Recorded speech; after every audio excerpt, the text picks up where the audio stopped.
Hi, welcome to the Liverpool Community Podcast. I'm your host, Chase Johnston Lynch, and I'm joined not by one, but by two people here today. So we're getting a double episode, and a very powerful one indeed.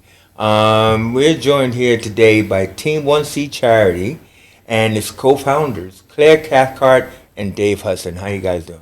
Hi, thanks for having us. Yeah, good, thank you. That sound very professional. Yeah. I feel like a TV presenter sometimes, But no, listen, we had a great conversation beforehand about what your organization does, and and how it ties to you personally, and what you guys want to do forward. But first of all, why don't you just let us know what Team1C Charity is? Yeah, sure. So Team1C is one big cardiac family. Both of our children were born with heart conditions, and we've since reached out to other families of children with heart conditions, and we formed a big team. So that's us. Yeah. But I mean, obviously, in your experiences, you probably felt that there was a need for like a peer support network, didn't you? I don't know if it was your hospital experience or whatever, but what made you think that this would be a good thing to really set off doing? Because you did it without funding initially. That's what my point is. So I think kind of an important thing is our children are being looked after by doctors and nurses, and we're getting great care. And we try and look after parents as best they can, but it is really a lonely journey, and there is a lack of peer support. And like say, Claire found one of the other trustees of Team1C through a hashtag arrhythmia. Because that's all there really was at the time, and it was that gap of, hey, we're on this, your child's got an arrhythmia, my child's got an arrhythmia, we live nearby, what can we do? Right. Is that how you guys met then? We met in hospital, didn't we? Because Dave's daughter had a rhythm condition and my son had a rhythm condition.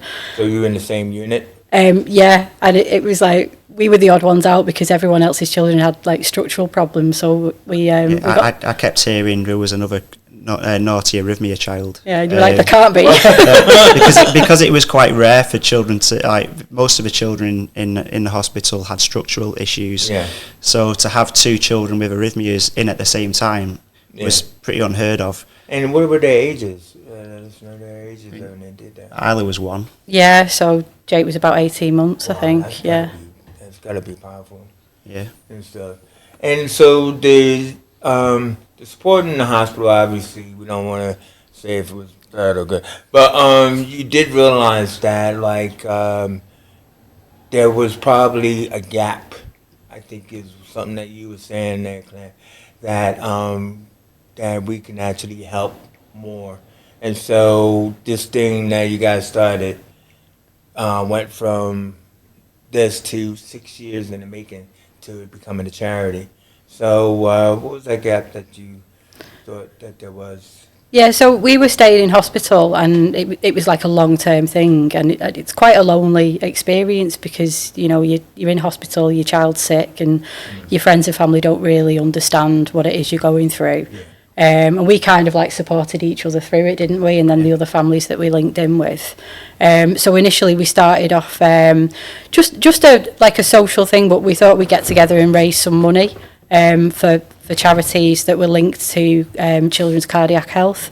And that's how we started, really, just by fundraising.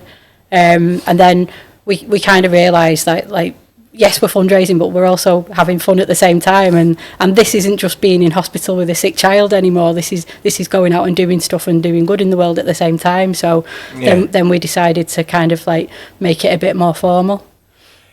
Yeah, because also too is when you say you support families. I mean, on your website it says that you're supporting siblings of cardiac children and all that kind of stuff. So is it making sure that everybody in the family is kind of taken care of, isn't it? Yeah. Or nurtured, how should I say? Yeah, I think because Isla was in hospital for the best part of a year, so we missed out on a lot of normal life. And Isla didn't have any siblings, but for example, Jake. I've got a little girl, Daisy. And you were in hospital, say for Christmas not last year, when Jake had his transplant. 2 days after Daisy was born, I was in hospital with Jake, actually. Wow. I left the maternity ward and went to the cardiac ward because Jake was poorly. So Daisy kind of misses out on quite a bit because obviously my attention has to be on the whole keeping Jake alive thing. Yeah. Just a small thing. Yeah. So we know that siblings can kind of get not overlooked as such, but obviously there's things that you have to do that are more important, and we like to include the whole family and make sure that there's support there for siblings as well. Yeah. So let's break it down, if you don't mind. Your son Jake. I thought, how did you discover that he had a heart condition or heart problem? So the story that you shared. We had no idea he had a heart condition at all. He was in his car seat the day he was born, getting ready to go home. And then a midwife looked at him, kind of thought he didn't look right. She said, I'm just going to listen to his heart. And then she said, his heartbeat sounds irregular. I was like, oh, okay. Not realising how serious that was. She ordered an ECG. And then about 5 minutes later, the doctors came in and said he's got SVT, I think they called it at the time, which is supraventricular tachycardia. Took him to special baby care, and that was basically it. We went from we had a normal life with a newborn for about 12 hours, and then we were in the cardiac life. He had a heart rate of 300 at the time. Yeah. So yeah, pretty scary stuff. No, I mean, but then, I mean, later on, I think, you said he stopped breathing at home. So this was like as he got older. Yeah, so he pretty much spent the first year of his life in hospital. We ended up going to London, and he had a couple of surgeries, one being on his first birthday in London. And then he kind of bounced back from that, and we thought had a normal life, but it was a normal life with a lot of cardiac medicines and emergency admissions and stuff like that. And then one day he stopped breathing when I was at my mum's house, actually. Wow. So I had to do CPR on him, and yeah. And he was taken to Alder Hey, and that's kind of when we started thinking about fundraising. I was scrolling on my phone and saw that one of the surgeons there volunteered his time to do surgeries in India and places where they didn't have an NHS. And I said to Dave, should we raise some money? Let's throw a big party and raise a bit of money and see if we can fund one of these camps. And that's kind of like how it started that day when Jake stopped breathing. It's kind of like the origin of Team1C in a way, right? Because, yeah. I mean, you do a lot of events and stuff that will get to you. But what I was interested in was, because Jake eventually did have a transplant. He did, yeah. But you showed us, a picture that had to be more horrific for yourself because you experienced it every day. How did that feel as a mom? Like, the son is, tied to these machines. It was called a BiVAS, not a bypass machine. BiVAD. BiVAD yeah. machine. That had to be incredibly hard. Yeah, that was my worst nightmare, to be honest with you. There was a child next door when Jake was a baby in hospital who went on to have one of these, they're called Berlin hearts as well, that's the brand, I guess. And I remember seeing a picture of it and thinking, oh my God, that's horrific. I never want to go through that. And every time he got sick, I'd say, he's getting poorly, we're going to end up needing to go on this Berlin heart thing. And everyone would go, no, he's fine. And then it actually happened. I was like, yep, this is my worst nightmare happening right now. And it was horrendous. Like the actual machine just looks completely barbaric. I mean, obviously very grateful to it because it kept him alive long enough to get a transplant. But there were loads of complications with it. But he was on it for about 2 months. 2 months and 2 days, yeah. So I mean, and tubes coming out of your son and everything. And you had to, I think, he traveled to London, and it was, that's really, but strong because he's still with us today. Yeah, that machine kept him so well as such that when he had his transplant, I think he came off the ventilator day 2. He was standing up day 3. and then we were discharged home after transplant week 3, I think it was. So he had a textbook recovery with no complications after his transplant because that machine was doing such a good job. But yeah, living it was horrible. Yeah. But I mean, his transplant surgeon, was he with the Smiling Heart Foundation, or? He's founded a charity called the Smiling Heart Foundation, and this is a charity that goes out to India and provides heart surgery for free for children who otherwise probably wouldn't have a chance at life. And this will be his second camp that he's going out to do because it's quite a new charity, and we're funding that camp. And the events that you guys put on, you support these type of scenarios that are going on.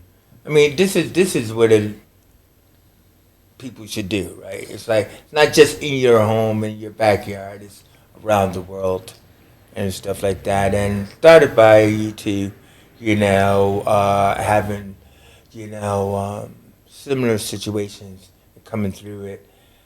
Now, unfortunately, Dave, their story didn't have too much of a happy ending, but it does in a way. Can you just tell us about your daughter, Isla? So Isla, she had a condition. Yeah, she had a condition called long QT syndrome, which is an electrical heart arrhythmia condition. She passed away last October as through complications of the condition. It is quite a rare disease, really. And she actually got her Instagram account got seen by a startup venture capitalist in America who looked at her story and everything she was going through, and he was amazed that she was going through having arrhythmias, cardiac arrests, seizures. He was looking and thinking. But it was also the drugs too, wasn't it? Yeah, so that she needed a really high dose of a drug to keep her arrhythmia under control, but that's what caused the seizures. So it was kind of between a rock and a hard place. If you have to choose a cardiac arrest or a seizure, you choose the seizure. So so she did have kind of a lot of complications due to the drugs, and he looked at her story and said, you know what, we need to do better. So he started researching if there was anything out there that he could kind of fund or look into to make a new therapy for long QT syndrome. And 3 years later, it's now in part 2 phase 3 trials. So it's now being in clinical trials on patients who have long QT syndrome, and we're actually going to be naming the drug after Isla. So this is the long QT 1213, isn't it? Yeah, it's called LQT 1213, but once it goes into production, it will be named after her, which is incredible. Keeping her memory alive, and as you just say, it's like everybody has something to contribute to the world, in their strength and endurance and stuff.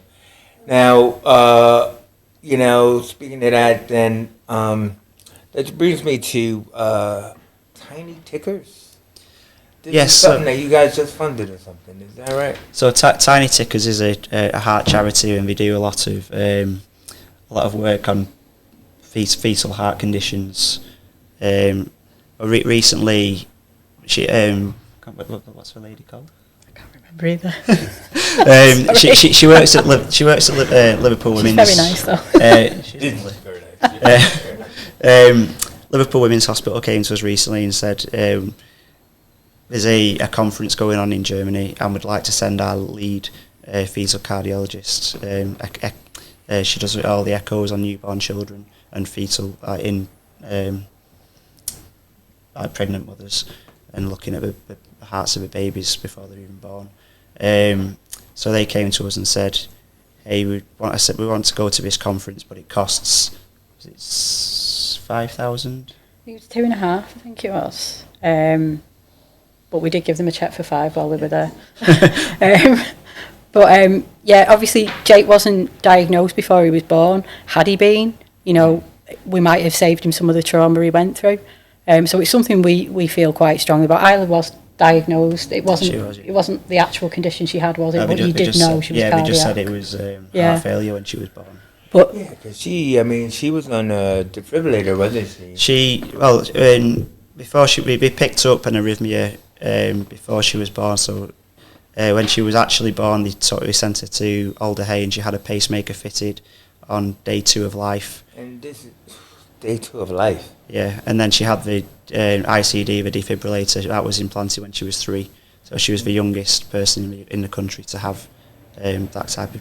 And I mean, like, for those who don't know, like, a defibrillator is something that, like, if something's going wrong with your heart, it automatically, shocks. Yeah. So so that way you don't have to wait for the ambulance to come and everything. She had 21 cardiac arrests from the time she had the ICD implanted. Again, like Jake, I had to do CPR when she was 2 years old. She had a cardiac arrest at home. You had to do CPR? She had a cardiac arrest at home, did CPR, saved her life, and that's when the decision to put the ICD in was made. It's just crazy, because, like, we're talking about a baby, right? And, like, everybody knows. I watch TV, right? I watch House, But I just think about it is, no, seriously, though, CPR on a baby is different than on an adult. It's not like, do. So you have to be really terrified that you're doing CPR. I imagine it was the worst CPR anyone's ever seen. But it was worst. but you understand what I mean. As a baby, you don't want to push too hard. No. They only give you a DVD they do as well. It softly, don't they? They do it with the fingers and. They literally just give you a DVD when you go home, and like that's how you do it. Which we're like. That's one of the things we've recently kind of funded. Some CPR training. Well, it was put on there. CPR and defib training we did with a collab with Liverpool University, John Moores University, a couple of months ago. Because the thing is, even if you've had it, you need to keep doing it. We just don't sleep. If you can Photoshop the bags off. Well, there are these events, like I said, I would get to, and how you raise money. So, like, you've done abseiling down the cathedral. Yeah, you horrendous. Walked up the roller coaster at Blackpool. You walked along hot coals that Phil's terrified of. Yeah. Aren't you, Phil? Phil, you should Phil's do like, it. how could you possibly do that? Anyway. Can't recommend it enough, Phil. You can't recommend it enough. Honestly. They do an ice walk as well. But did you run a walk? It was a bit of a stroll, I suppose. It was a bit of a stroll. You have to put your arms out. You have to put your arms out. She made me go first. Yeah, make her go really? first. She's for the chair, so she can't set on fire. She had to make sure it was safe. I can't do anything on my own. For everyone else today. We had Isla's nickname is Isla Bear, so we all had bear ears on as well. Oh my God. So yeah, because it was only a couple of weeks after she died, wasn't it? Yeah. So do you even remember walking over hot coals? I'm not even sure. Like I know pain. But then again, it's one of the biggest things you just had in September, which was your Stars and Stripes ball at the Shankly.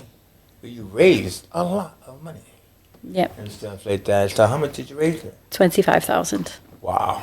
Yeah. Wow. I mean, 2 people from Liverpool. Are you from Liverpool? St. Helens. I'm from Bury. What? I'm from Bury. Oh my God. How you got on this show? I'm sorry. No, anyway. But you know what I mean, Northerners.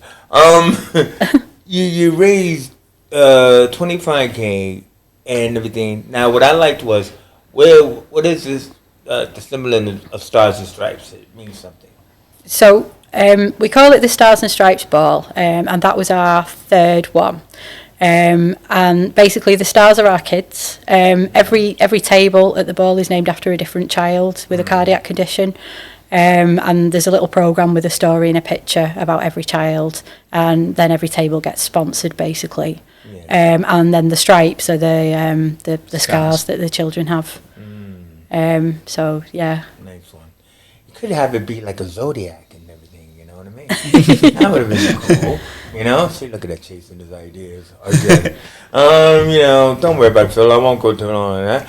But one of the things that I believe you raised money for was these heart surgery camps, which you started out at 1 and now you're up to 16. 16. The next one that takes place is named after Dave's daughter Isla, and that'll be the 16th. It's also named after, it's like a joint one, so it's named after another little girl called Lily.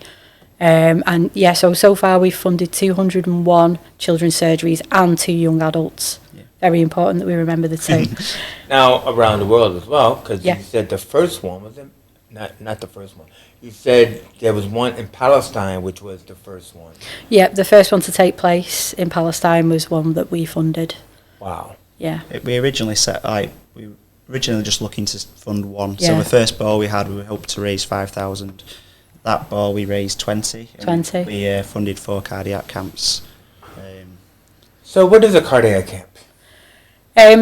So it's basically another charity, and that's their mission, to go out and provide these heart surgery camps. But one of the surgeons that looked after Isla, he didn't actually look after Jake. He did Isla's pacemaker surgery, and she was 2. So. He's the lead surgeon, and he gives up his time, and he takes a medical team that also give up their time, and they travel out to India or whatever country they're in. And they spend a week basically doing heart surgeries on children who've got repairable, I wouldn't say curable, but repairable heart conditions. And yeah, otherwise they wouldn't have the funds to get that heart surgery. It's something we take for granted over here. So when if a parent finds out the child's got a heart condition, go to hospital, and it's kind of, oh well, we'll do these 3 surgeries, and that will kind of let that child live a normal life. Yeah. Whereas if we didn't have the NHS over here, I mean, those children are very unlikely to survive. So yeah, well, it's kind of like you said, not everything is repairable. Like, I lost a left ventricle, thought it could be repaired, and I'm told I can't. Just get a left ventricle replacement. You said I can't. No, you can't. No, but you know what? Speaking of heroes, Jake managed to donate, didn't he? He did, yeah. So he had his heart transplant nearly 3 years ago. His heart was very, very poorly, but his ventricle were actually okay. His valves, sorry, you can't. Yeah, I can't know. donate ventricles. His valves are actually in perfect condition, and tissue valves, especially for children, are very hard to come by. So he donated his valves to 2 children that needed valve surgery to save them having a metal one and needing blood thinners and things like that. So yeah, he's like a living donor, which I think is pretty cool. Nice one. Because I mean, with your young people, not a lot of them can donate, even if they wanted to, their organs and stuff like that. But you at least try your best to also acknowledge people who do that. Yeah. So Isla couldn't donate her organs when she passed away, but by having this next heart camp named after her, to me that's comforting, because I'll know that in her name, say 10 children have heart surgeries and they're going to live because of Isla. Yeah, of course. So although she couldn't save children that way, she can save them through a heart camp. So for a lot of our families, it is a comfort, and it's a way of like extending their child's legacy. Yeah, no, definitely. Now, we talked about like the heart surgery camps and stuff like that, but you guys have something coming up in February that will be more focused on like the parents and carers. Will you tell us a little bit about that?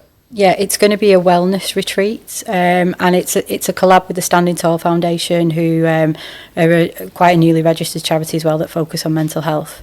We've just identified from being parents in this situation that support for you and for your mental health, there isn't much of it around. You have access to a psychologist, but it's a very clinical environment, and that tends to not really give you the support you need. So we went to the Standing Tall Foundation and said, could you put something together for us? This is what we're looking to achieve. We want quite a holistic approach to things. We want to be people to share the stories, maybe get to meet other families in similar situations and have access to things like like a massage and some acupuncture and other things like that. So they've put together this package for us. And our families are going to come on Friday, and hopefully there's going to be some meditation as well at the end, and hopefully get a lot out of it, and hopefully come out of it feeling a bit more well equipped to deal with what they're living with on a daily basis. I mean, Dave, you kind of like called it like parents PTSD. Yeah, I think which is really interesting, because of what you and other parents have to go through when your child is in this kind of situation. I think sometimes just you can still see yourself walking down that corridor down to the ICU, and it's things like hearing beepings, and it's like the crash alarm of a machine, or we're scared of doors, aren't we? Well, it's we are scared of doors. There's a lot of things which I don't think a lot of parents don't even recognise that they're dealing with these things, and if this is a way that can help them and help families become more equipped, like Claire said, to deal with everyday life and kind of overcome some of that trauma, then it'll be a really valuable thing. Yeah. No. I mean, I think we should at this point like mention, you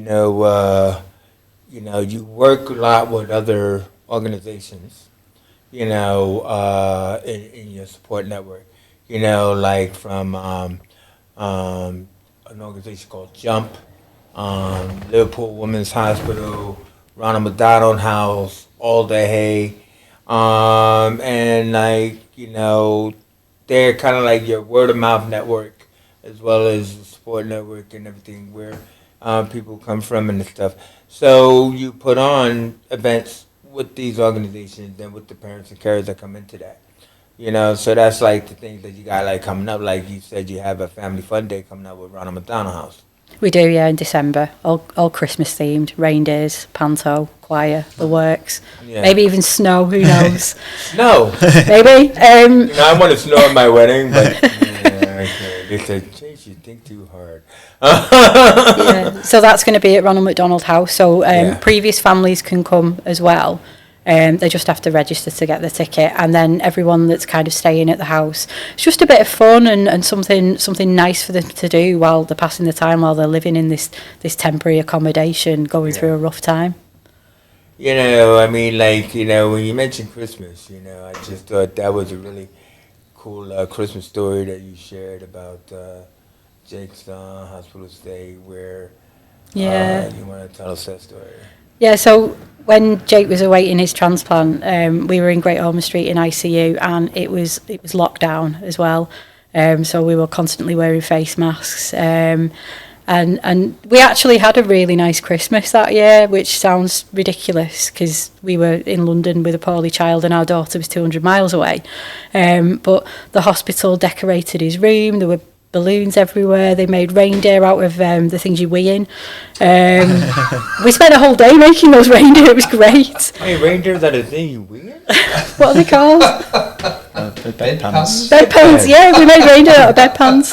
I'm wondering how you make a reindeer out of a bedpan. Well, the bedpan's like the face. You stuck horns on it or something? Well, the urinals were the horns, and then the bedpan was the face. We painted them. And one of the nurses, Peter, dressed up as Santa and came in with presents. And he was the most awake child on ICU, and he was a little bit older than the baby, so they really made a fuss of him. I've got a video of them all singing "All I Want for Christmas Is You" by Mariah Carey to him, and he's got a little Santa hat on. And there was Christmas dinner downstairs in the canteen, and we had an absolutely fantastic even his day. Berlin heart machine was decorated. Yeah, his Berlin heart machine was decorated as well, and it was a lovely day. You gotta love it when the staff comes together like that. I mean, you hear these stories all the time, and they don't get enough recognition for doing that. What hospital was that? That was Great Ormond Street, Flamingo Ward in Great Ormond Street. Yeah, nice one, and stuff like that. Now, also too is that you got pilot schemes that you're putting together. But what I thought was interesting about this one is it's like a pilot scheme for feeding parents. Because usually, you got to think that like it's the parent that is there all day and all night, worrying and not going home, not getting a shower or whatever, stuff like that. And then like, when I was in the hospital, they always come in and bring you your food and stuff, but they just bypass your guests or like the parents and everything like that. Yeah. I could use something to eat. Right? So you guys come in with pizza on Sundays? That's right, we do. We know from experience that 7:30, if your child's in critical care, you have to leave the bed space. Yeah. And that tends to be the only time that a parent will think about themselves, because they'll just stay with their child until they have to leave. Yeah. But they don't want to go far. No. However, most facilities at hospitals close before that time. Yeah. Especially on a Sunday. Especially on a Sunday. So we do this thing called Social Sundays. So we give them the Domino's menu, tell them to order whatever they want. We bring it and we sit and have a chat. Yeah. And it's a bit of normality for them and some food. It's that whole thing, you can't pour from an empty cup. So Yeah. we know, like you said, we know from experience that. Can't pour from an empty cup. Yeah, like, but we know from lived experience, like you said, parents don't look after themselves. Yeah. And you'll be there, and as long as your child's looked after, that's all you really care about. You don't think about yourself. So. But you can't do that indefinitely. Someone can has to do Yeah. it for you. Yeah. Well, listen, guys, this has really been like powerful and eye-opening, and I'm hoping that parents out there, who could use that support, would be able to find you. So how could they find you? So our website is www.team1c.org. We're on all the socials. If you look for the hashtag Team1C or hashtag what we do, that is our little tagline, what we do, because it's just what we do. You'll find us. Yeah. And I mean, you're always looking for funding. Yes. Just have to be said. Just because they made $25K at one point in time, don't mean It's they already- don't need that's more already money. We spent it. Gone. And so they can always use more. You have like about 13 volunteers, which is a lot, which is really good, and stuff like that. But you probably could always use more. Absolutely. With all the different events that you got going on. I guess the last one I had on my list was the Playground Appeal at Whiston and everything. You had a story about that, didn't you, Dave? Yeah, so because Isla was an arrhythmia child, she wasn't really ever attached to machines other than have the ECG on, and she wouldn't stay in a bed because she wasn't sick. She was fine until she wasn't. So she loved to play, and she'd be up and running around the ward. So we saw the Whiston Playground Appeal. They had a really lovely space, but it was essentially just rubble, wasn't it? I'm such a bad guy. It's okay. Sorry.